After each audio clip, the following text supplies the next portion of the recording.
Bonjour et bienvenue dans ce nouveau numéro de votre magazine Top 243 News consacré à l'information. Nous sommes pour ce mercredi 11 novembre 2020 à Kinshasa. Nous sommes plus précisément toujours à l'Assemblée nationale pour la séance plénière d'aujourd'hui consacrée sur la reddition des comptes. La question de savoir ce qu'on va faire le Vox Pop pour comprendre comment chaque député national appréhendait le projet de loi de reddition des comptes. On va suivre quelques députés, on va y revenir. La reddition des comptes, d'abord, c'est une loi de justification des comptes de l'État que le gouvernement ou la République avait géré pendant l'exercice clos. Aujourd'hui, c'est ma troisième fois d'être élu et on a toujours vu, je peux dire mon troisième mandat, on a toujours vu, on a toujours examiné cette loi de réduction des comptes. Mais la réduction des comptes de l'exercice 2019, c'est très scandaleux. Je vous dis, c'est très scandaleux. Je n'ai pas assez de temps, mais je dois vous épargner de tous les détails. Mais je dois vous expliquer seulement ce qui concerne la réserve internationale pour le pays.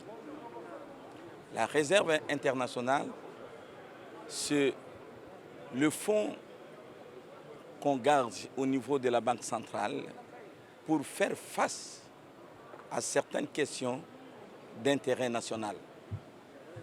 Vous avez suivi dernièrement la Régie des eaux a prononcé que d'ici là, elle sera à la rupture de fourniture par manque d'intrants.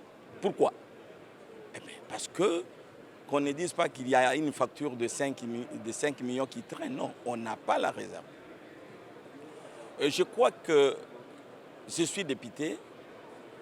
La fin de l'exercice 2018, c'est-à-dire la fin du régime du président sortant, son Excellence Joseph Kabila Kabange, je parle sous contrôle des documents qu'on nous a donnés, le réserve international est de 1,8 milliard de dollars.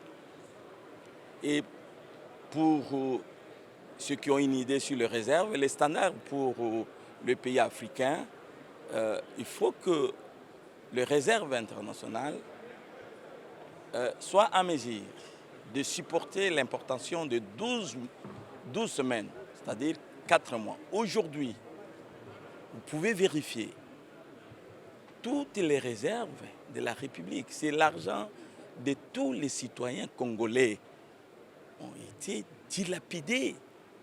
Par qui? Et je comprends pourquoi le régime actuel n'a pas voulu faire sortir le gouvernement à temps. De janvier jusqu'à septembre 2019, sont gérés la République, le fonds de la République, comme si c'était une petite boutique familiale. Vous avez suivi les communiqués suspendant le gouvernement de ne pas engager. Le projet de 100 jours, ce n'était pas budgétisé. Ce n'était pas budgétisé à un gouvernement responsable ou un régime responsable. On pouvait revenir auprès des législateurs que nous sommes pour demander une loi rectificative pour insérer le projet de 100 jours. Tout ce qu'on a engagé là-bas au nom de la loi, ils ont détourné. Ils ont détourné. Et aujourd'hui, je vous dis, le pays n'a pas de réserve. Je dois vous citer tant d'autres exemples. Le budget, c'est une loi d'autorisation. Autorisation de récolter des recettes et autorisation des dépenses.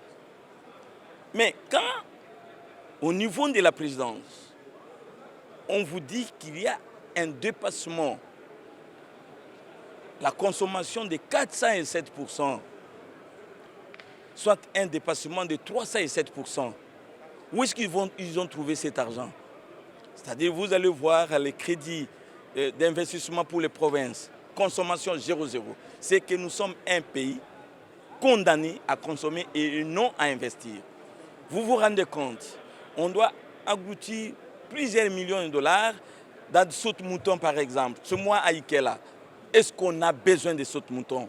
Au lieu de créer de nouvelles routes, mais parce qu'ils avaient un intérêt. Un intérêt. Aujourd'hui, monsieur le journaliste, mais qui bloque qui?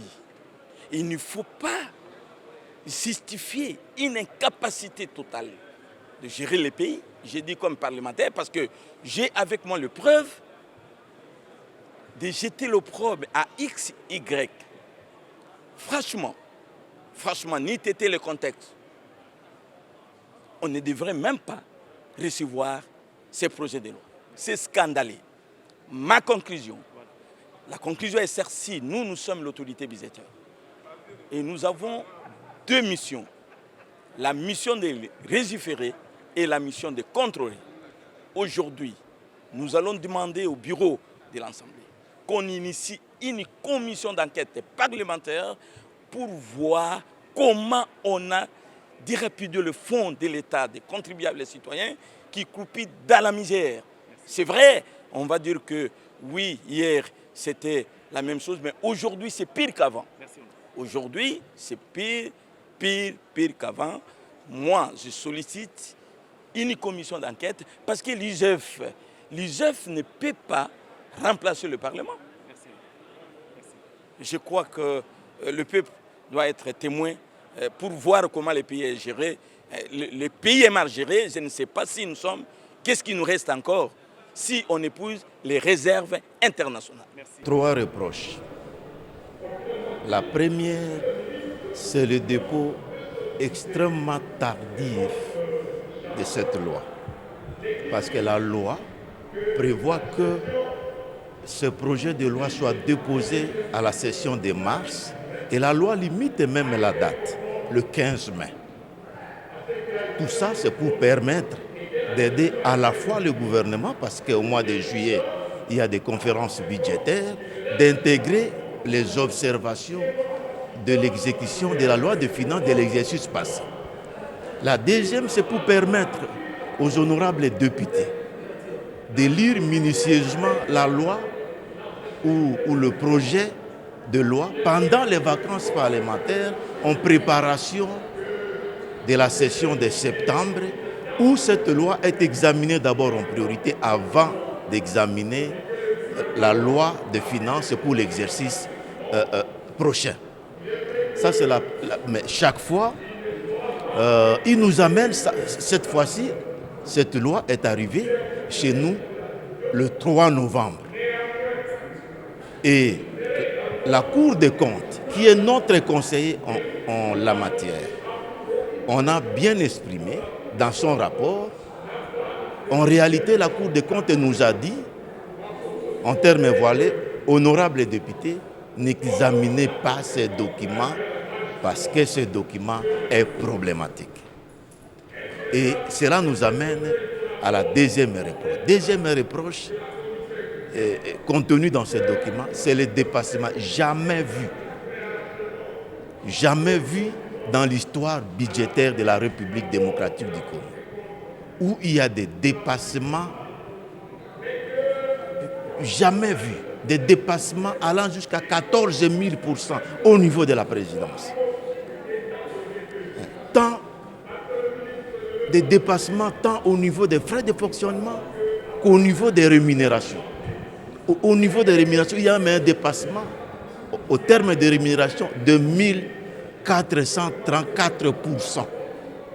Donc, ça signifie que les gens ont fait fi de la loi, tant la LOFIP, la loi sur les finances publiques, que de la loi budgétaire exercice 2019. Alors, c'est pourquoi nous sommes en train d'examiner la possibilité de ne pas voter ce projet de loi.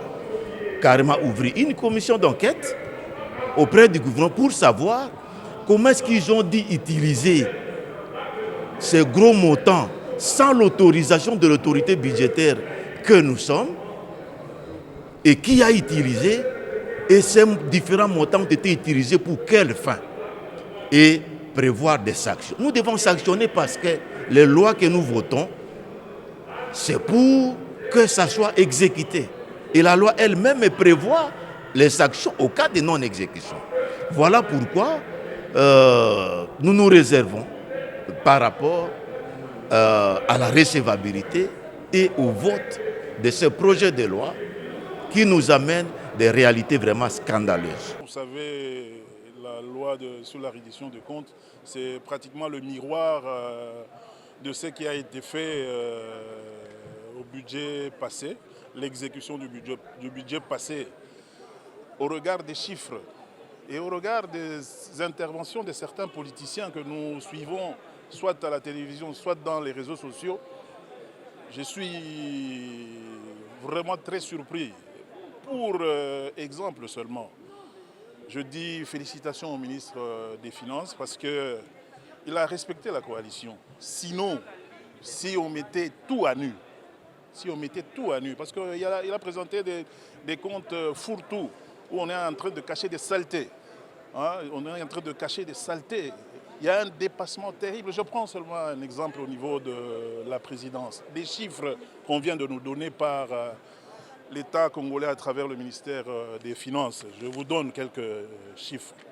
Pour le cabinet seulement de la présidence, pour le fonctionnement, il y a un dépassement de 1146%. Dépassement. Pour l'allocation et affrètement des moyens de transport, 14 146 de dépassement. Et ainsi de suite. La maison civile du chef de l'État, n'en parlons pas. Des dépassements. Et quand j'ai suivi M. Kabouya, un irresponsable, il est en train de vouloir envoyer à l'Holocauste le ministre des Finances qui vient de sauver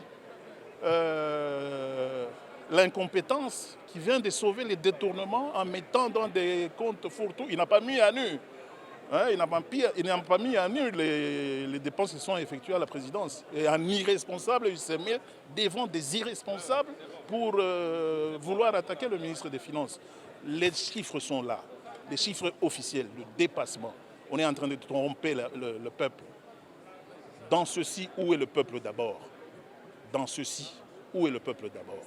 Nous sommes en train de faire le travail et nous sommes respectueux de nos engagements. Nous sommes respectueux de nos engagements. Nous ne sommes pas venus pour, comme diraient vulgairement les Quinois, comme ça, Calisson à Batoawa. Donc je félicite le ministre des Finances. Il a fait un très, très grand travail, mais il y a des gens qui doivent se taire. Entre autres, M. Kabouya, il doit se taire. Merci. Non, mais écoutez, vous devez d'abord retenir que l'exercice de reddition des comptes est un exercice très très important pour la République. Cet exercice consiste à regarder très attentivement par des vérifications qui sont prévues par la Constitution de la République. J'ai cité le contrôle administratif, le contrôle juridictionnel et le contrôle politique qu'on appelle le contrôle parlementaire. Il est question de regarder si ce qui a été prévu a été effectivement réalisé. Mais nous observons qu'à l'issue de la reddition des comptes de l'année 2019, les chiffres qui sont présentés ne sont pas fiables. Ces chiffres ne reflètent aucune réalité, aucune vérité. Pour la simple raison qu'il suffit de prendre la paye bancarisée. Vous savez que cette paye-là représente 80% des dépenses publiques. Mais vous n'avez aucun extrait de livre de caisse de comptable public qui peut prouver que réellement l'argent que sort le trésor public arrive à destination pour la paye. J'ai pris l'exemple de frais de fonctionnement. Si je peux jeter un coup d'œil là, le frais de fonctionnement. J'ai pris les institutions publiques et en commençant par la présidence. À la présidence, il a été prévu qu'on débourse 57 milliards de francs congolais. Mais pour l'engagement, on engage 203 milliards. On liquide, on ordonnance et au paiement, on se trouve avec 329 milliards. Vous comprenez que la loi, en ce moment-là, perd tout son sens. Parce que la loi budgétaire, ce sont des prévisions. Et on élabore le budget exactement pour permettre de suivre pas à pas l'évolution de la gestion. Mais lorsqu'on prévoit 57, en ordonnance 203 et qu'on paye 329, ça n'a plus de sens. Alors, à quoi sert le budget en ce moment-là? Parce que nous sommes dans une gestion tout à fait approximative. Et nous devons changer. C'est là aussi, ce genre de dépassement constitue également ce que nous appelons détournement. On a détourné l'argent des autres rubriques budgétaires au profit d'une seule institution. Il en est de même du ministère des Finances, de même pour la primature. Et dans l'entretemps, la pêche et l'élevage n'est pas financé, l'agriculture n'est pas financée, le développement rural, comme conséquence, le peuple d'abord dont on parle ne trouve pas son compte dans la réalisation budgétaire. Voilà pourquoi nous dénonçons ce comportement-là pour que dans les jours à venir, qu'on puisse gérer de manière méticuleuse le budget de l'État. Comparaison entre la présidence de la République, la primature, le ministère des Finances et l'Assemblée nationale. Et j'ai constaté que l'Assemblée nationale, les prévisions étaient de l'ordre de 81 milliards. On a engagé 81, on a liquidé 81 et on a payé également 81. Alors que l'Assemblée nationale constitue ce qu'on appelle l'autorité budgétaire. Vous savez, il est tout à fait normal qu'il y ait des points divergents en ce qui concerne cette plénière. Il y a eu plusieurs points qui ont été relevés, surtout le point qui concerne les dépassements dans l'exécution du budget. Donc c'est parmi les points qui ont fait tiquer plus de nos collègues. Et comme vous le savez, l'exercice 2019 a connu beaucoup de perturbations du fait qu'on s'est retrouvé avec deux ministres, un ministre qui était en exercice et un autre ministre qui était nommé mais qui n'était pas en exercice. Et puis le gouvernement qui est entré en jeu, l'actuel gouvernement qui est en train de se justifier, de défendre cette reddition de comptes, est entré en jeu qu'en septembre, si j'ai bonne mémoire, en septembre 2019. Donc il y a eu aussi plusieurs facteurs qui ont fait que l'exécution du budget ne puisse pas bien tenir. Avec un gouvernement qui est entré à mi-chemin de l'exercice. De l'autre côté, on a les prestateurs qui sont sortis, qui étaient en attente de la remise et reprise. Donc certes, il y a quand même beaucoup de choses à revoir. Je crois que, surtout en matière de respect, d'application de la loi budgétaire. Moi, je crois que tout est consommé. Nous savons comment est-ce que notre pays a été géré, comment est-ce que la gestion n'a pas été catholique, raison pour laquelle vous avez vu même le chef de l'État qui a eu à décrier. Je crois que nous devons aller décoller sur de nouvelles bases. Je crois que c'est après des consultations que nous pourrions peut-être mettre sur pied de nouvelles lignes de conduite, puisqu'ici, qui peut condamner qui? Nous avons chaviré, nous sommes dans un bateau qui était en plein chavirement et le chef de l'État a dit qu'il était vraiment possible de gérer ce grand bateau qui est l'Air de Congo. Et je crois que c'est après les consultations que nous pourrions voir comment est-ce que nous pouvons gérer correctement. Puisqu'aujourd'hui, c'est basé juste sur la reddition de comptes. Bon, quel est l'intérêt que le peuple congolais pourrait retrouver? Quel est le bénéfice? Quel est le gain que le peuple congolais pourrait peut-être tirer de cette action que nous pourrions prendre ici? Donc je crois que nous allons accepter, réceptionner la reddition de comptes. Et s'il y a des recommandations à faire, nous allons aller faire ces recommandations. Et maintenant, peut-être après les consultations du président de la République, je crois plusieurs de nos confrères congolais, ils sont en train de soumettre plusieurs avis et considérations.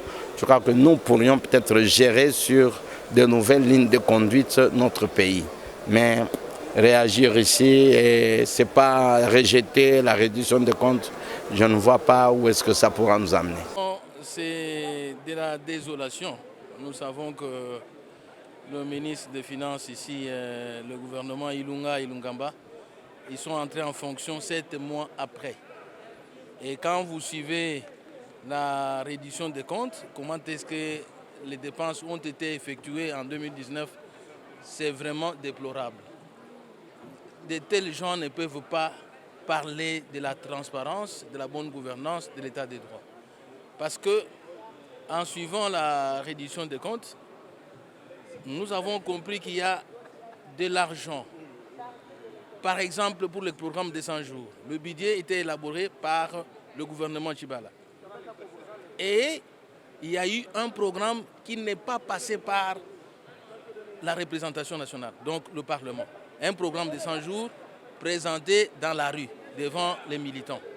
Et ce programme de 100 jours vient sur un programme, sur un budget qui était déjà élaboré et où il y avait des projets inscrits dans ce budget-là. Maintenant, pour avoir des fonds pour financer ce programme, il fallut qu'on vienne demander des crédits pour financer ce programme au Parlement. On ne l'a pas fait.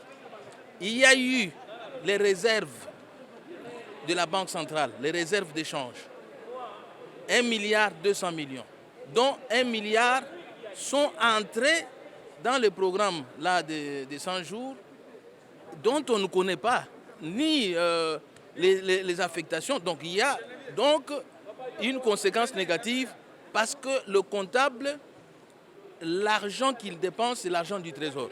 Et quand l'argent vient de l'extérieur, qui n'est pas l'argent du Trésor, il y a un dépassement au niveau de l'exécution. On a constaté les dépassements de plus de 100%, de 1000%, par exemple au niveau de la présidence de la République. Et tout ça, on ne peut pas parler de la bonne gouvernance. Ce sont des personnes qui doivent se taire, tout simplement. Et le déséquilibre des finances est arrivé au moment où il y a eu ces réserves de la Banque centrale qui ont été dépensées, qui ont été dilapidées. 1 milliard ont disparu comme ça. Donc, voilà ce qui constitue notre regret. Regret parce que l'argent de l'État a été dilapidé. La recommandation, c'est qu'il faut qu'il y ait une commission de l'Assemblée nationale pour aller enquêter sur l'exécution du programme des 100 jours qui n'a pas figuré au budget de l'État. Ce qui constitue un détournement parce qu'il n'y a pas eu de crédit consacré à ce fonds-là. Donc il doit y avoir une commission d'enquête pour pouvoir enquêter. Suivez la réponse du ministre des Finances après avoir passé 45 minutes pour se préparer afin de répondre aux préoccupations des députés nationaux. Suivez cette quintessence avant la déclaration de recevabilité de ces projets de loi de reddition 2019. Que les ouvriers doivent se relayer sans faire éteindre la flamme de la nation, la flamme de l'État. Donc les autres sont partis, mais ils nous ont resté cette flamme et nous devons porter cette flamme. C'est au titre de cette obligation d'État que je suis devant votre auguste assemblée pour pouvoir rendre compte et faire de cette reddition de comptes une responsabilité qui m'incombe à moi personnellement comme membre du gouvernement. Et enfin, troisièmement, je voulais relever un certain nombre de convergences des convictions. La première conviction, c'est que je suis d'accord avec vous sur le respect du délai de dépôt et d'examen. Je suis également convaincu avec vous que le budget est une loi. Dès qu'il sort du gouvernement et qu'il passe par le verrou de votre assemblée, il s'appelle loi des finances. Et en tant que loi, elle est opposable à tous, en commençant par les membres du gouvernement que nous sommes. Donc nous devons respecter cette loi et je suis d'accord avec vous sur ça. Et troisième conviction, c'est que cette loi prévoit des règles et des procédures pour sa mise en exécution. Lesquelles règles et lesquelles procédures doivent être respectées par tous en ce qui concerne aussi bien la chaîne de la recette que la chaîne de la dépense. N'est-ce pas que nous sommes sous le règne de l'État de droit et que chacun doit respecter cela? Cela étant, j'ai rencontré 17 questions à l'issue de l'exposé portant projet de loi de reddition des comptes de l'exercice 2019. Les 17 questions ont eu un certain nombre de recoupements portant notamment sur les retards en ce qui concerne le dépôt, la qualité et la fiabilité des chiffres Question du reste posée d'ailleurs par mon cher ami, l'honorable Passisa Pamba. Les dépassements budgétaires qui a fait l'objet de plusieurs questions du reste. Les respects des procédures en ce qui concerne l'engagement dans les marchés des 100 jours. Une préoccupation portée également sur les secteurs négligés, notamment les investissements. Question posée par l'honorable Ipakala. Il y a eu une question sur la baisse vertigineuse des réserves internationales, posée par l'honorable Serge Condé et Kainga. L'honorable Bonani a posé également une question sur le problème des fonds de contrepartie des projets qui ont été inscrits pour le budget 2019, mais dont 3 seulement ont été rencontrés. Une question, naturellement, a également été posée sur... et nous avons lancé les équipes immédiatement, dès le mois de janvier d'ailleurs. Malheureusement, à partir du mois de mars, parce que reddition de comptes dit d'abord un travail de préparation intérieure au niveau du ministère des Finances, partant de solde du compte général du Trésor où sont enregistrées toutes les opérations. Mais reddition de comptes dit également qu'il faut aller certifier en ce qui concerne aussi bien les recettes que les dépenses au niveau des utilisateurs, notamment des crédits. Donc il faut déployer les équipes en province, mais déployer également les équipes dans nos postes consulaires et diplomatiques à l'extérieur du pays, sachant que les ressources consommées, les ressources de la population congolaise consommées par l'ensemble du pays ne se font pas seulement au pays, ça se fait aussi à l'étranger. Malheureusement, on ne cessera pas assez de le dire que du fait de la pandémie qui s'est déclarée au mois de mars, on a connu donc un arrêt d'activité parce que les déplacements en province étaient pratiquement impossibles, y compris pour un certain nombre de pays à l'étranger. Jusqu'aujourd'hui, on n'était pas en mesure de pouvoir s'assurer de la pertinence de ces chiffres. Donc, on ne pouvait pas, pour un exercice comme celui de la reddition des comptes, se limiter à examiner les données contenues dans le cadre de compte général du Trésor. Voilà pourquoi il fallait attendre le mois de septembre quand les frontières ont commencé à être ouvertes, y compris d'ailleurs les frontières intérieures aussi, que les équipes se sont déployées. Et donc, je ne voudrais pas jeter des fleurs à mes équipes de la direction en charge de la reddition des comptes, mais je peux dire qu'elles ont abattu un travail harassant en peu de temps pour nous permettre, tant soit peu, de réduire les délais de retard par lesquels nous sommes venus devant votre auguste assemblée. Mais c'est une observation, comme je l'ai dit, que nous prenons en considération et qu'on va y travailler parce qu'au début du mois de janvier, je pensais que je serais en mesure d'être dans les délais et dans le respect des règles. En ce qui concerne la qualité et la fiabilité des chiffres, je dirais que les chiffres sont vrais tels que présentés, car la vérité des chiffres doit être des mises et des rigueurs quand nous venons devant l'auguste assemblée que vous représentez ici. Et l'option a été levée de procéder au reclassement pour éviter donc le reclassement pour procéder au maquillage des chiffres. Il faut distinguer 2 parties dans ce qu'on appelle la sincérité et la fiabilité des chiffres. Il y a une première partie parce que le budget, c'est une série de prévisions en recettes et en dépenses. En ce qui concerne les recettes, l'exercice est plus ou moins aisé en ce qui concerne la vérité et la fiabilité des chiffres parce que les comptables des recettes placés au niveau de régie financière travaillent en phase avec la direction de l'ordonnancement et du Trésor et avec le caissier qui est la Banque centrale. Mais il y a toute une cellule au niveau du ministère des Finances depuis tout le temps, donc la cellule en charge de la trésorerie, qui s'occupe de la fiabilité et de la sincérité des chiffres mensuellement. Donc je peux vous garantir qu'en ce qui concerne le volet recettes, il n'y a pas du tout de problème. En ce qui concerne également le niveau de volet dépenses, dès lors que les circuits de la dépense à partir de l'engagement jusqu'à l'ordonnancement et au paiement, ces circuits est respecté, on peut dire que ces chiffres sont fiable. Mais l'honorable Passisa Pamba a raison, il faut encore disposer des livres des caisses des comptables nationaux, dont certains existent bel et bien, et ont été versés au niveau de la Cour des comptes pour attester la sincérité et la véracité des chiffres qui sont contenus dans les différents volumes qui sont soumis à votre disposition par le ministère des Finances. Mais il est vrai qu'il manque pas quelques chiffres, mais quelques livres de comptes. Au regard de ce que je vous ai dit, donc le retard pour les déplacements et la nécessité de pouvoir terminer ce travail un peu plus tôt, mais une bonne partie de ces livres de caisse pour garantir pas la sincérité et la fiabilité, mais la traçabilité de la dépense. Et donc, ces chiffres sont contenus dans les livres de caisse dont je dis qu'une bonne partie est bel et bien disponible au niveau de la Cour des comptes. En ce qui concerne les dépassements, de nombreux élus du peuple sont revenus sur le problème des dépassements.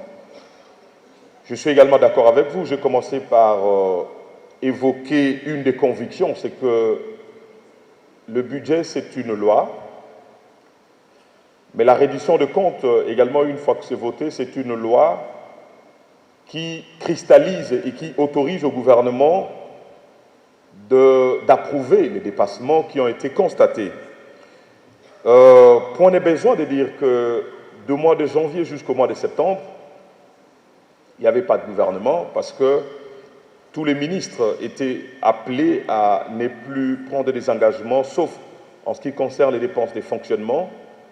Et il y a eu une bonne partie des dépenses publiques qui ont été exécutées directement par la présidence de la République.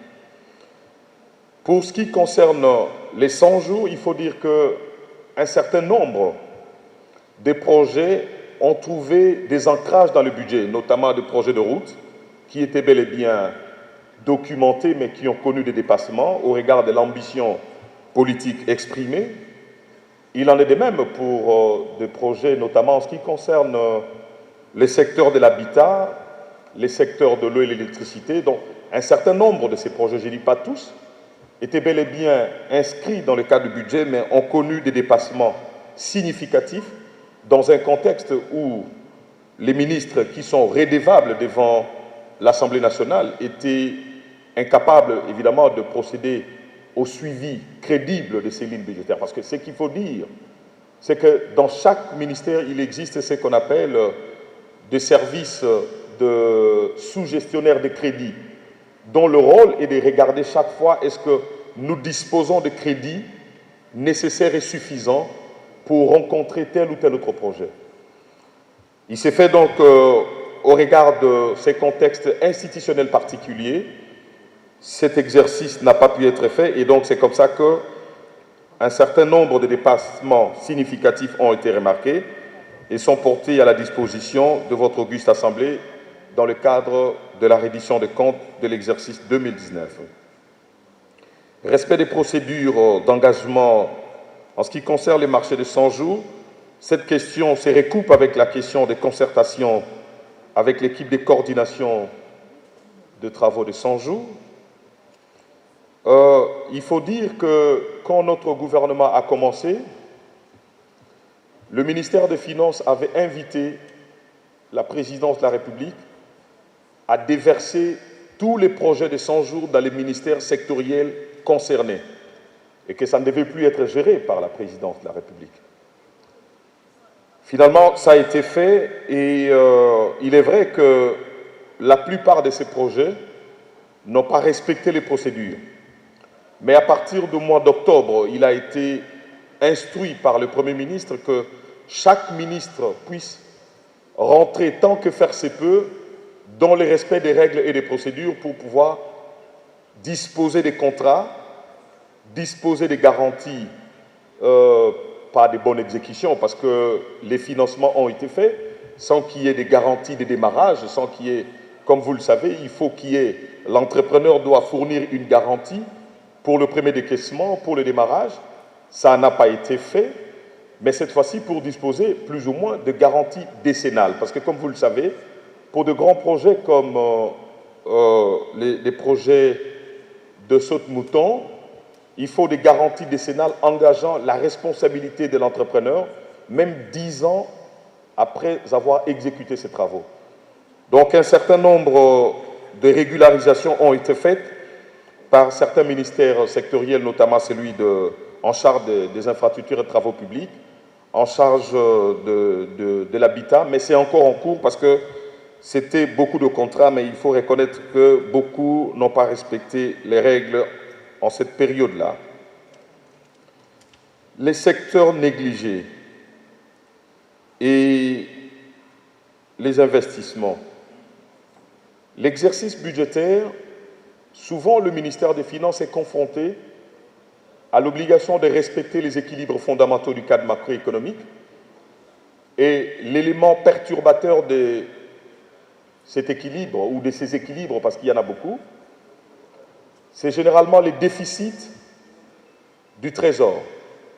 Quand on dépense plus que ce qu'on a reçu, il en découle naturellement l'obligation de pouvoir financer ces déficits-là.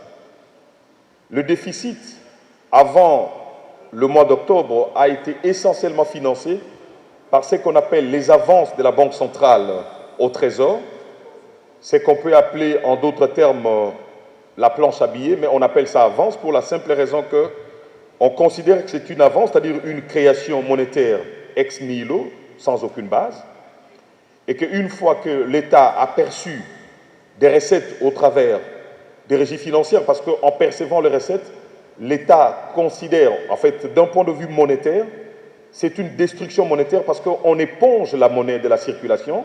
Pour rentrer dans le système bancaire, ça devient une destruction monétaire. Et on considère que, par rapport aux avances qui sont une création monétaire sans contrepartie, lorsque nous réalisons des recettes, ça constitue des destructions monétaires, il y a une avance nette qui reste. Mais généralement, il se fait que les avances sont au-delà de la mobilisation et donc ça se trouve sur le marché des changes, ça se trouve sur le marché des biens et services et ça provoque donc la dépréciation monétaire et ça provoque ce qu'on appelle la hausse de prix des biens et des services. Et donc c'est ça que la plupart des ministres cherchent à éviter au niveau du ministère des Finances. Moralité, qu'est-ce qui se passe? C'est que certains secteurs sont marginalisés pendant cette période-là parce que d'autres ont déjà consommé et l'exercice consiste à éviter de donner encore des ressources à des secteurs qui en ont pourtant besoin et ça provoque ce qu'on appelle des effets d'éviction parce que il y a soit des dépenses qui n'ont pas été prévues, qui sont rencontrées, soit des dépenses qui étaient prévues et qui sont rencontrées au-delà de celles qui étaient autorisées par le budget.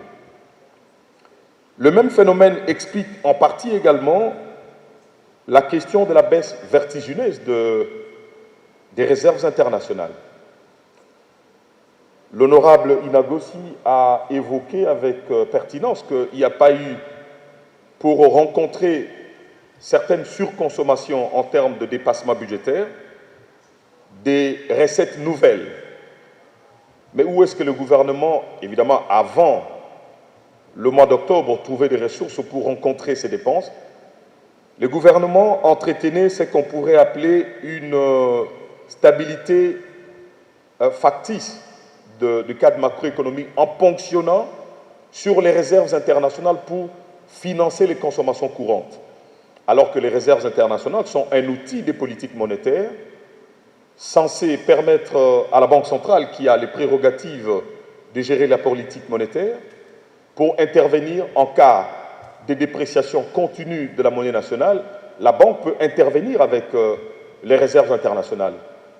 Une deuxième raison des réserves internationales, qui sont d'ailleurs une propriété de l'État congolais, c'est de financer les importations. Et c'est comme ça qu'on mesure la hauteur des réserves internationales par ce qu'on appelle le nombre de semaines d'importation. Et il y a des normes internationales aujourd'hui définies par le Fonds monétaire international pour qu'on puisse avoir des réserves qui couvrent un minimum de 12 semaines de niveau d'importation des biens et des services dans le cadre d'une économie extravertie comme celle de la RDC où en termes de consommation, y compris des denrées et des biens de première nécessité, nous dépendons essentiellement de l'extérieur. Donc, la vraie raison, c'est que le gouvernement, face à la montée des dépenses non budgétisées ou budgétisées, mais où il y a eu surconsommation, face au caractère stationnaire des recettes, a commencé à recourir aux réserves internationales pour financer la consommation.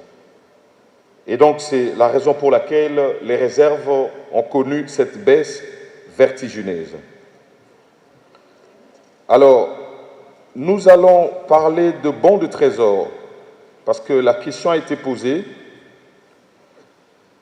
Quand nous avons pris les rênes du ministère des Finances et qu'à la faveur de programmes ou de discussions que nous avions avec le Fonds monétaire international, il fallait éviter de continuer de recourir aux avances de la Banque centrale, mais également de stopper la consommation des réserves internationales pour les arrêter à un certain niveau. Et donc, il fallait trouver d'autres moyens pour financer les déficits parce que ça continuait. Les dépenses étaient toujours supérieures par rapport aux recettes. Voilà pourquoi le gouvernement a lancé la souscription de bons du Trésor, qui est un moyen sain de ponctionner sur l'épargne nationale, rémunérée évidemment par les ressources du Trésor. Et donc, nous avons commencé les premières souscriptions le 8 octobre 2019, et partant de la période du 8 octobre 2019 au 31 décembre 2019, nous avons mobilisé un total de 112 milliards de francs congolais. Donc, c'est une mobilisation de l'épargne intérieure et c'est une façon de financer de manière saine les déficits pour éviter ce qu'on dit la monétisation des déficits par les avances de la Banque centrale qui se retrouvent sur le marché de change et le marché des biens et services, comme je l'ai dit, et qui, finalement, se répercute sur la baisse du niveau de vie de la population que votre auguste Assemblée vous représentez. Donc, voilà un peu en ce qui concerne les bons du Trésor. Et nous avons, parce que la période de maturité est de 3 mois, donc on a commencé les souscriptions au mois de décembre et il fallait commencer les remboursements au mois de janvier. Donc, le mécanisme de remboursement, c'est que nous anticipons sur les recettes. Comme vous le savez, je me suis présenté aujourd'hui devant l'auguste Assemblée nationale pour présenter le projet de loi de reddition des comptes de l'exercice 2019. Comme je l'ai dit, c'est vrai que notre gouvernement est entré en exercice à partir du mois de septembre, mais au nom du principe de continuité, c'est un devoir qui nous incombe. Et donc c'est à ce titre-là que j'étais venu. Deuxièmement, vous le savez, le projet de loi de reddition des comptes qui doit rendre compte de ce qu'on a fait du dernier exercice clos est un impératif et une sorte de préalable avant de présenter le projet de loi des finances de l'exercice qui va venir, donc en l'occurrence 2021. Et donc je fais cet exercice avant que son Excellence Monsieur le Premier ministre vienne présenter le projet de loi de l'exercice 2021. Alors, les grandes lignes, disons que le budget 2019 a été exécuté pratiquement en équilibre, aussi bien en recettes qu'en dépenses. Il a été fustigé un certain nombre de dépenses importantes, donc des dépassements, voulais-je dire, donc importants, notamment liés à un certain nombre de projets qui ont été exécutés alors que non budgétisés, ou budgétisés mais exécutés à un niveau extrêmement élevé. Mais nous avons trouvé des réponses appropriées pour apporter aux élus du peuple. Et maintenant, donc, le projet passera au niveau de la Commission économique et financière pour que les différentes sous-commissions puissent les examiner durant un délai de 7 jours qui a été imparti par le bureau. Et donc, nous sommes à disposition de la Commission ECOFIN pour rencontrer les questions spécifiques et techniques qui seront posées dans ce cadre-là. Et c'est le respect. Comme vous le savez, j'ai commencé ma réponse en disant que j'étais d'accord avec une convergence sur un certain nombre de convictions. Le budget, c'est une loi. Quand il quitte le gouvernement, il s'appelle budget. Mais quand il franchit les 2 chambres du Parlement, ça s'appelle loi des finances.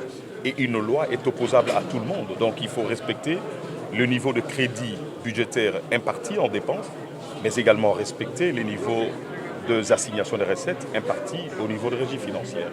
Donc c'est question que chacun se mette dans une dynamique de respect de ce qui est voté et qui a valeur légale. Risque de trouver des secteurs qui ont été budgétisés et qui sont négligés dans le cadre de l'exécution du budget, parce que si certains secteurs sont ont surconsommé, ça prive d'autres secteurs des ressources nécessaires. Vous avez suivi en intégralité comment la séance plénière de ce mercredi 11 novembre 2020 se sont déroulées. Merci pour votre fidélité. Restez connectés sur Top 243 News, diffusé sur Entrepreneuriat TV. D'ici là, portez-vous bien.